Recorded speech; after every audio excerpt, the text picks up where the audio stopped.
This is the brand new AirPods Max, and it can play spatial audio, which will make your music sound incredibly vivid, and you'll feel like you're right there with the instruments. Some of you may like it, and some of you may not. So, let me show you how to set up and turn on spatial audio on your AirPods Max, or turn off spatial audio in less than a minute.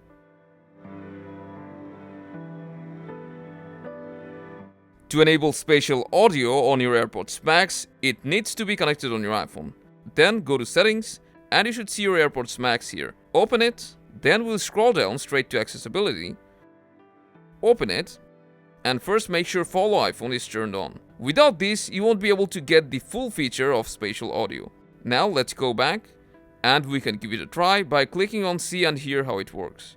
Just make sure you're wearing your AirPods Max. Now it will play a sample sound, and you can tap on spatial audio, move around your head, and you'll notice the instruments stay in the exact same place even when you're moving. This creates the illusion that the instruments are right in your room.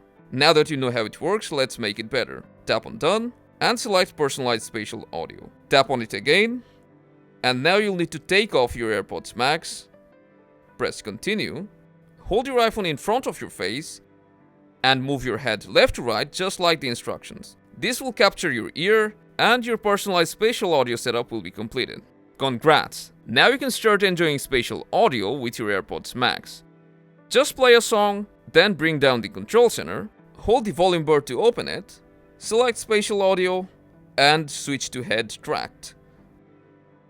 Those of you who want to turn spatial audio off, you can just switch to fixed, which will disable head tracking and still keep the virtualization. Or if you wish, you can turn it off completely. And that's how you turn on or disable spatial audio on your AirPods Max. If this helped, let us know by leaving a like, subscribe to show your support, and happy listening.